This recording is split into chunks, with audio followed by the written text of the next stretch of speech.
I sort of realised that my dad was needing more help, and then I ended up becoming his carer. He still remembers who I am. He's had more trouble swallowing because it's affecting his swallow reflex. People can still live well and are still themselves, but need support to do so. I love my dad. I wanted him to have a good life. I didn't think he was ready for a care home. If you lose capacity, someone else will be controlling your things, whether you like it or not. I think older people have an enormous amount to contribute to society. And the more they contribute, the more likely they are to stay well for longer and have a good health span, not just a lifespan. I don't understand why the word care is such a sort of dirty word that people recoil from. You know, it's such a human thing to do. Hello, this is Michael George of Sages Healthcare Consulting, and this is the Pioneering Patient Podcast.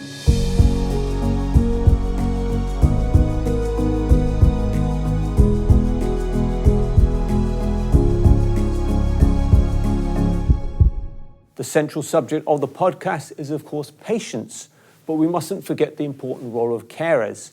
As the European population ages, we'll get the benefit that the senior population bring in terms of volunteering and uniting communities. But they will also need a greater level of caring.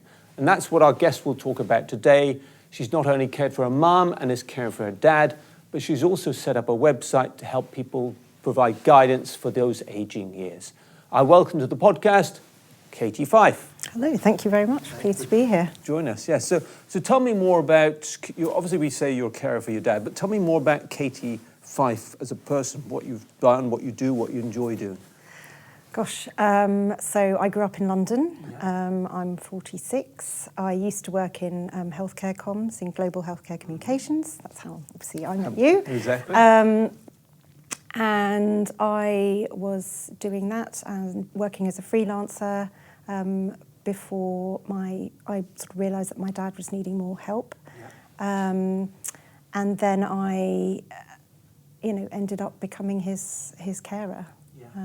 And through that, I saw a gap in the market for a service like Eldering to help people better transition to this life stage as a family. Yeah. No, that's very good. So your dad has mild to moderate Alzheimer's. Just explain more about what that is. I know people know generally what it means for you and for him. Okay, so Alzheimer's is a type of dementia, as you know. It's the most common one.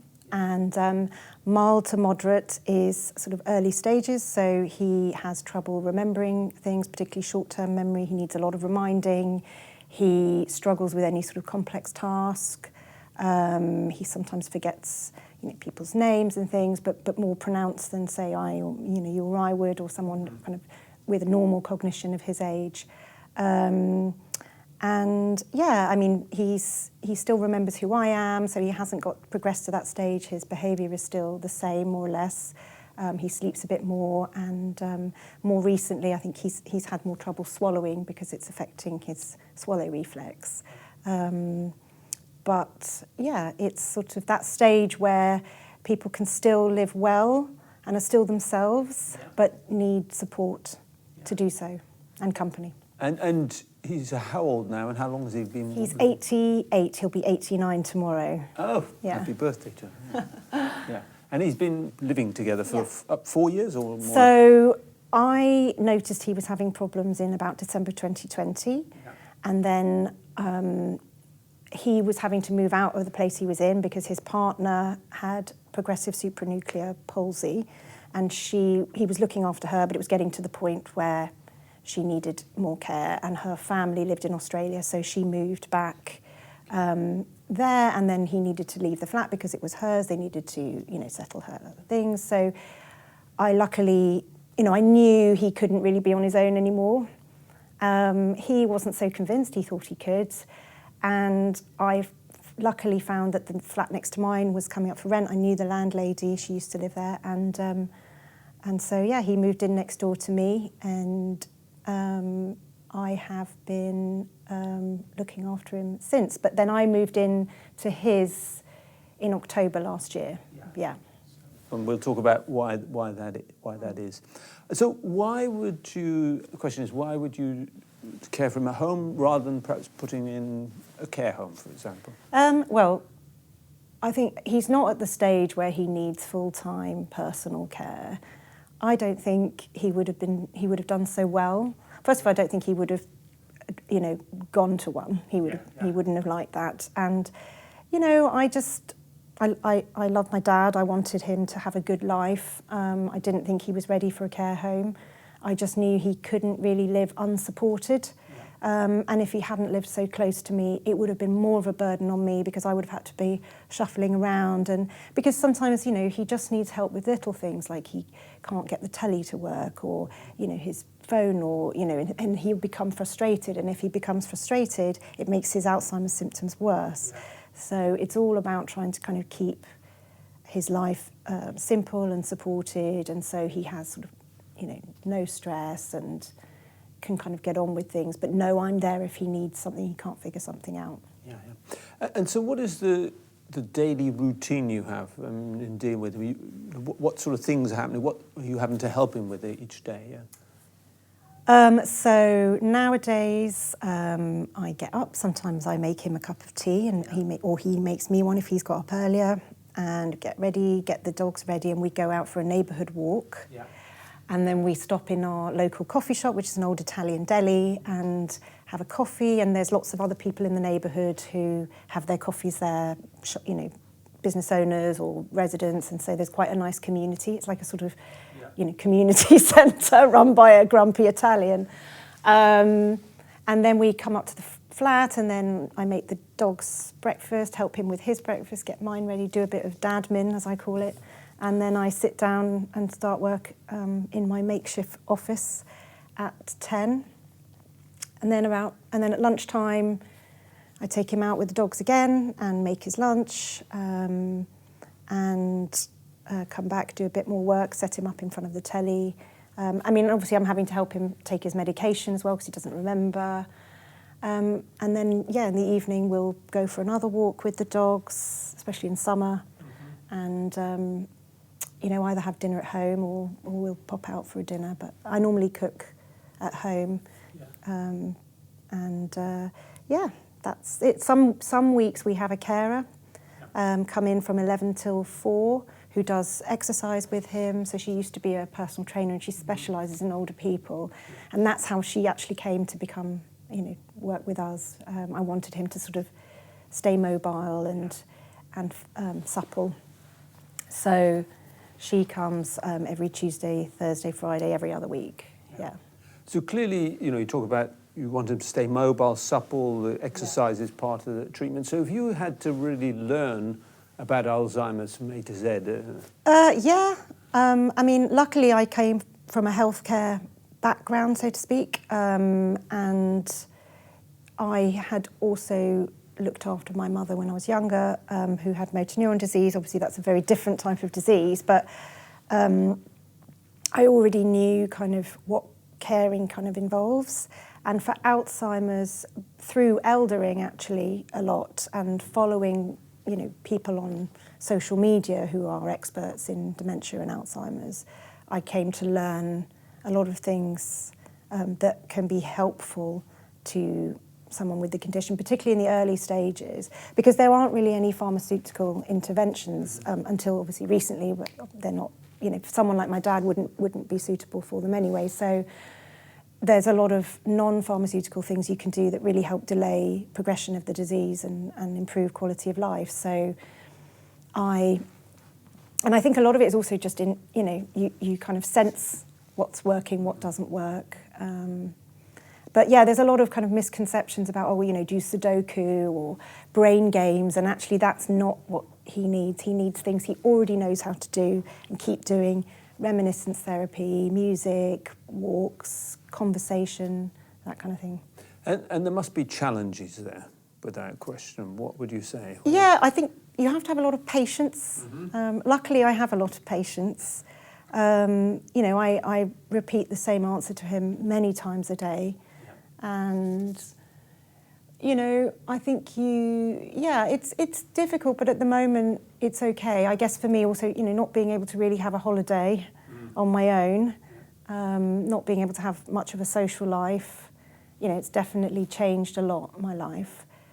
But I get a huge amount of meaning from it too. Yeah. You know, I think of it like he's my grandmother's son, and I'm looking after him for her. Yeah. So, yeah.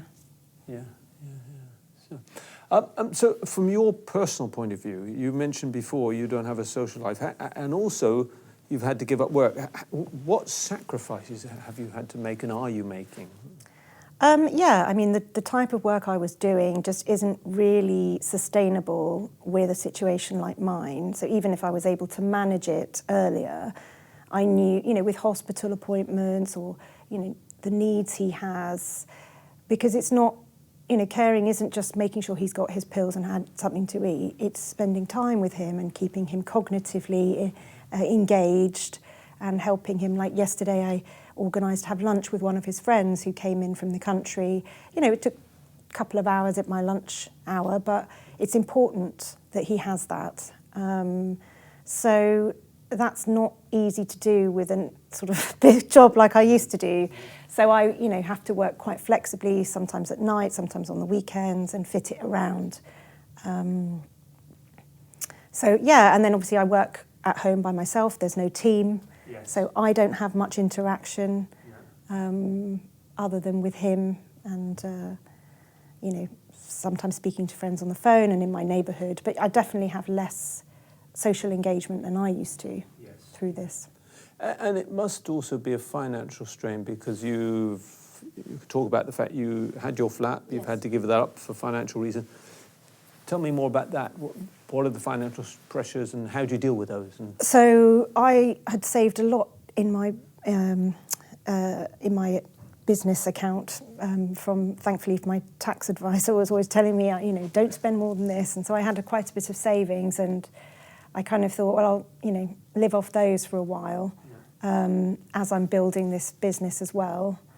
But it kind of got to a point where, you know, I'd burnt through quite a lot of it, and I thought, I just can't keep doing this, you know, and thinking, oh, the business will take off. It's a start-up and it has to work slowly for me as a carer too. So I then ended up deciding to rent out my flat and move in with my father as a way to get a bit of income from that. And then also I do have a small flat which I rent out and had with a little bit of income from, and my father, I helped him get attendance allowance. Mm-hmm.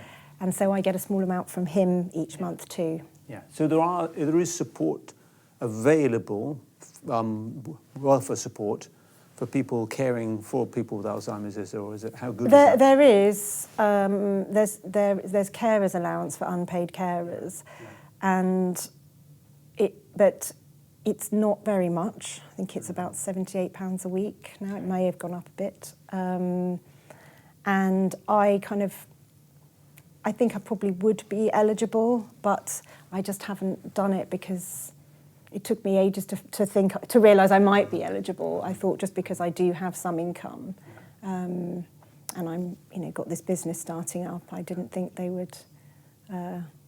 I would be eligible for it. But maybe it's something I should look into again. But I think it's also one of these things where there's so much admin and form filling anyway at this stage of life, and chasing doctors and chasing things, that I couldn't face another form or application. Yeah. And how much can you look to the future? Because there's looking to your future, there's also looking to your dad's future and how he's going to be. So in terms of planning? Yes. Yeah.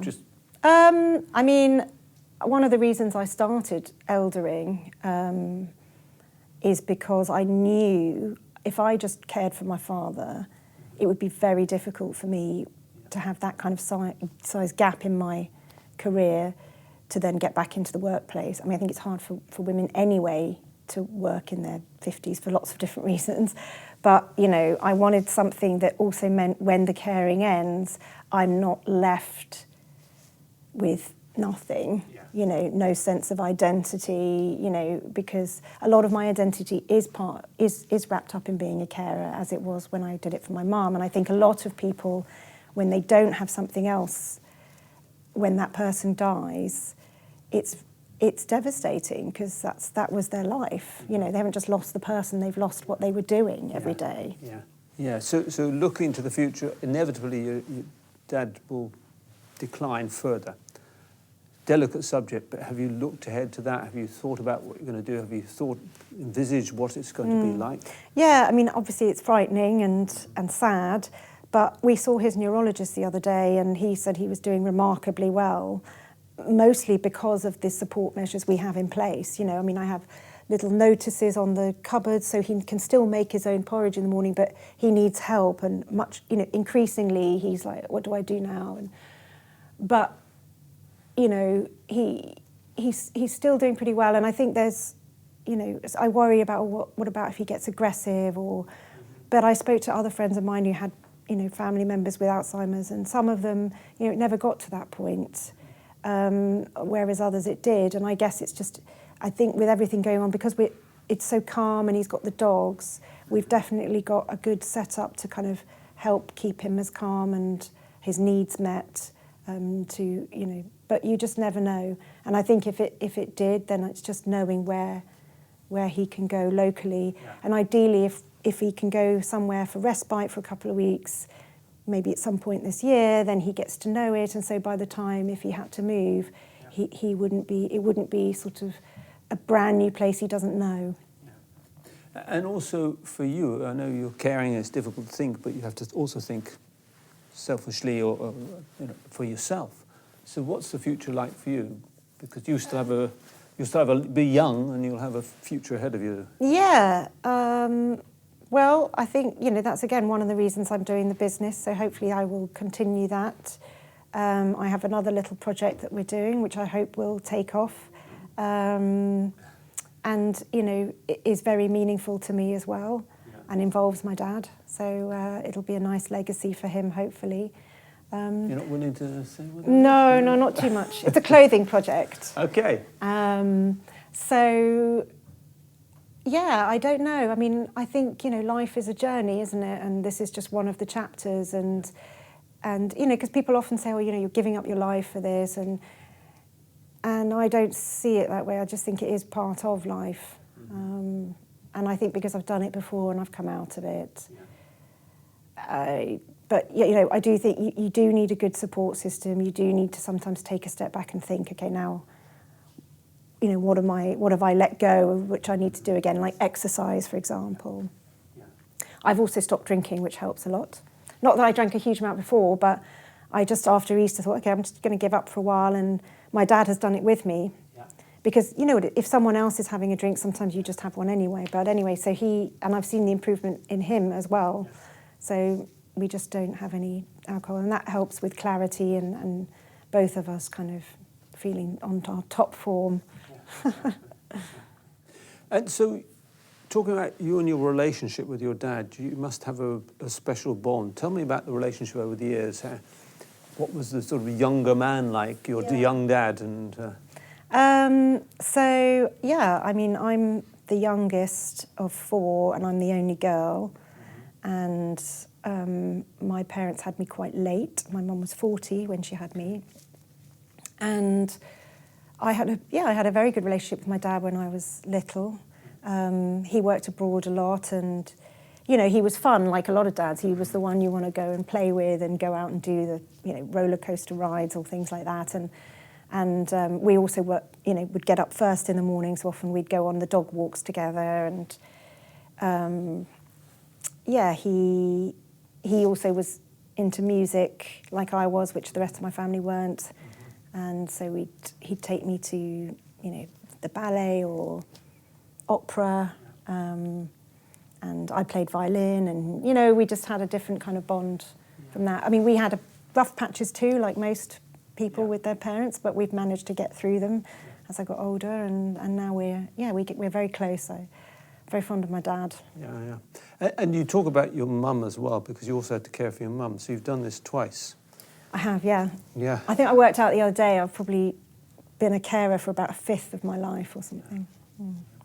Because, you know, we obviously worked together in the past, and the Katie I knew then was someone who was very professional, but also knew how to enjoy life. You had a carefree attitude, and it kind of, there's contrast, isn't it? You've had the caring and the fun and carefree, and it seems quite a contrast to me from the Katie I knew. Yeah. Well, I mean, I was in my 20s then as well. Showing both our ages. Yeah. And I think I cared for my mum from the age of 16 to 20. I did obviously have other carers help me as she progressed, but that was quite an emotional load for me at that age, and I think when I got into my 20s, I sort of, and after she died, it was a bit of a release, and I was sort of reliving my teens.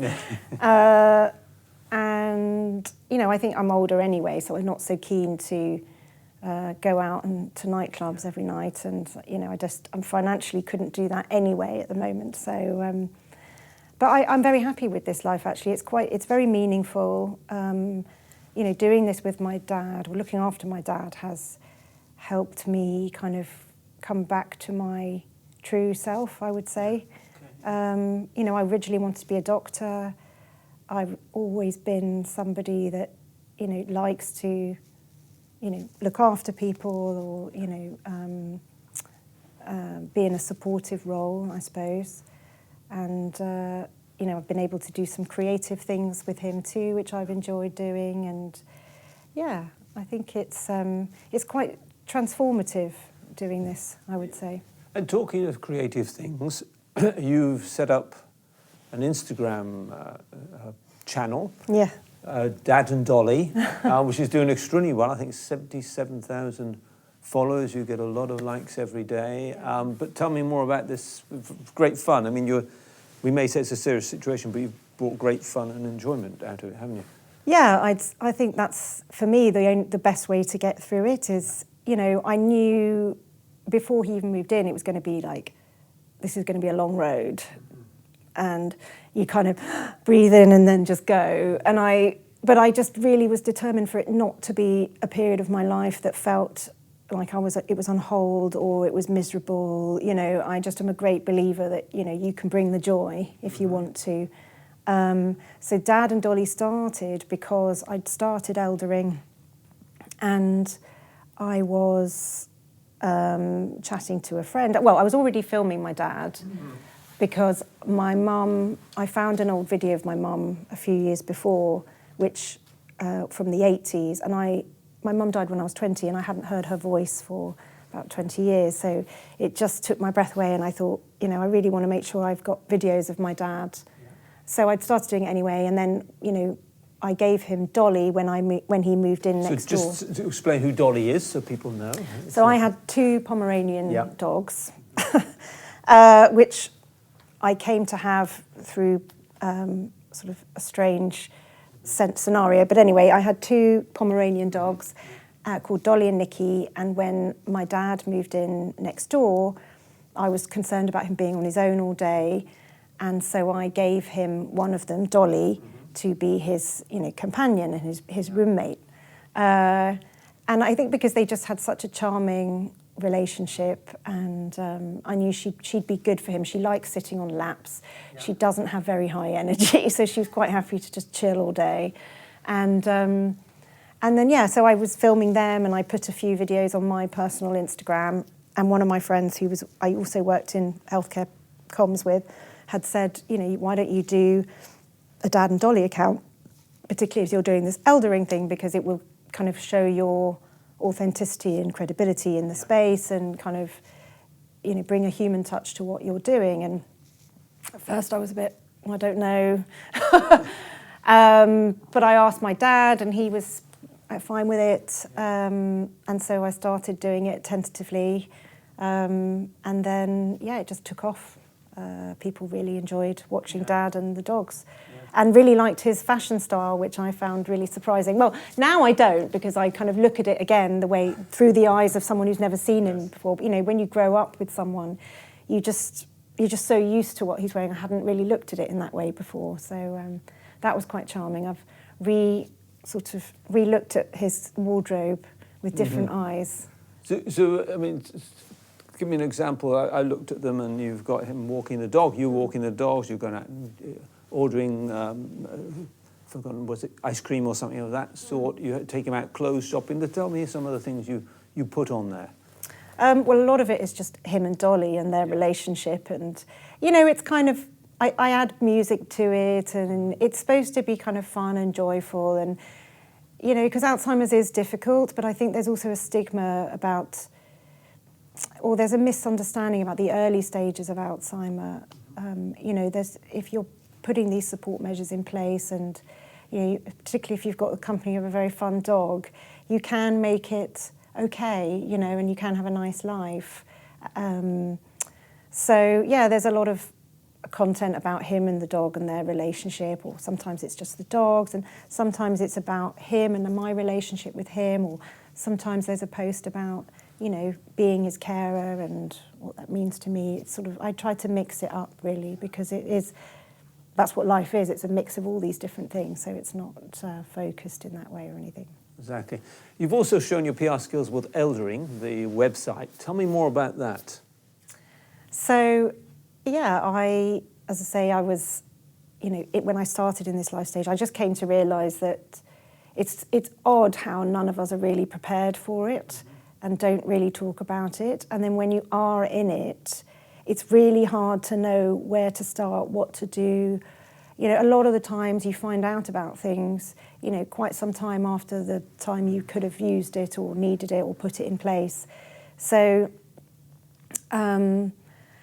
there's legal things, there's health things, there's care, there's all sorts of different bits. And also a lot of what was out there was just a bit kind of corporate looking in the branding or charity. And, it just felt a bit disempowering and negative and a bit grim. So I thought, well, I'd really... And also I didn't like that there was no word for this life stage. So...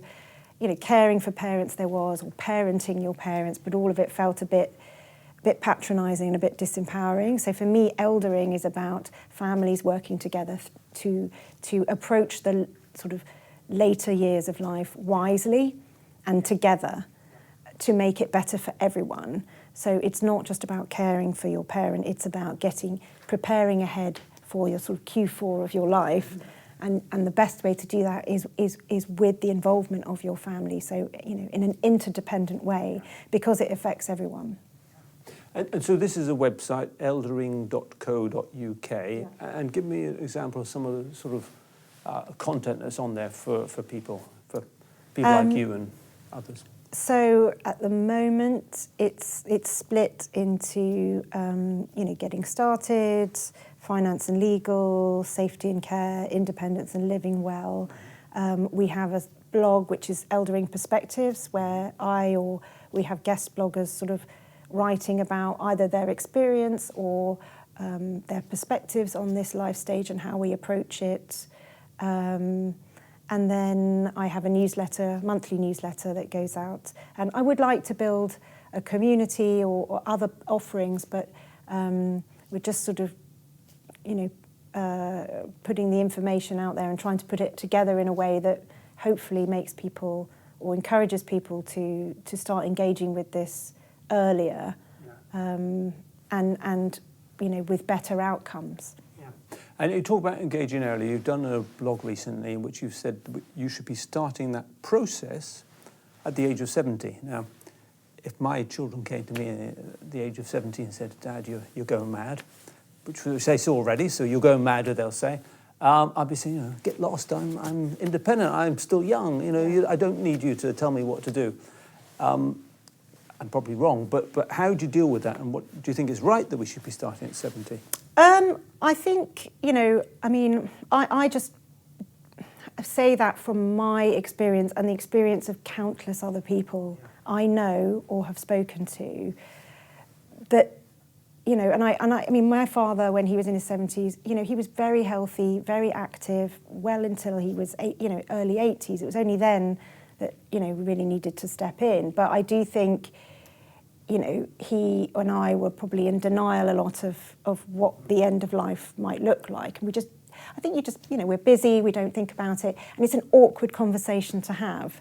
So I think that there's definitely room for us to think about, the language we use and how we start these conversations and how you make them, effective, so that they don't end up in somebody getting cross, or how you do it in a way that's sensitive to both parties, and with empathy, right? So both adult child and parent need to empathise with each other's circumstances, and it's not about assuming your parent is going to become old and fragile. It's like taking out travel insurance. So you wouldn't go on holiday without taking out travel insurance. But that's not saying, well, you are going to get robbed or you are going to have this issue. You're just being wise about it, essentially, and the risk. You're being realistic about the risks. Yeah. And so you had to have that conversation with your dad when he was about 83, 84. So how did you overcome that challenge of your dad, as you said, being a bit resistant? I think because he was already having cognitive issues, he wasn't so resistant. He may have been more had I tried to have this conversation with him years before. But, there was certain paperwork he hadn't got in place. His will definitely needed updating. And there were just things I didn't know about or we hadn't discussed that really need to be done. But, with my father, I've had a little bit more time because I realised he was having these issues early enough. But really, I'm looking at friends of mine whose, parents have suddenly died unexpectedly, have not had to do care, but they've been left with, paperwork and a messy end of life, essentially, to clear up. And you talked about something like having a lasting power of attorney. Some people might say, well, I don't want people controlling my affairs, but why is that important, and how do you answer that question that you don't want to be controlled by someone? Yeah, a lot of people have that issue. So, even people kind of get started on it, but then they get stuck on who to name because they worry, of course, because they don't want someone controlling. But I think if you are a bit worried, you can always get the help of a professional, which if there's any issue or difficulty with family dynamics, it's probably worth involving someone like a lawyer or a financial advisor or somebody that can give you professional advice. But I think, if you lose capacity, someone else will be controlling your things, whether you like it or not. And it's not even just if you get dementia, it's if you're in hospital and you can't do anything from there, nobody else can do it for you. And that is incredibly difficult. And yes, okay, there are concerns, but you can always also have that power of attorney, locked away with your lawyer, and the person can only access it if there's some sort of letter from the doctor or, an obvious reason why they need to use it. And we're both PR people, and there's two sides to ageing, aren't there? There's, as I mentioned earlier, we have, if you look at the over 65 population in the UK, there are 2 million volunteers, probably more than that. A lot of older people are almost running communities, and that's important, and they play unpaid roles. And then you're looking at the caring side, and sometimes people talk about the elderly population as frail and taking money and using up resources, that sort of thing. So how do you get the balance of that? Where the elderly are seen as frail and not playing a positive role, and the fact that we need them to play a positive role. Well, I think that's what eldering's about, really. It's kind of trying to get generations to work together so that people who are older can thrive and do as well as possible and contribute, and we see the value in them up until illness or tragedy strikes.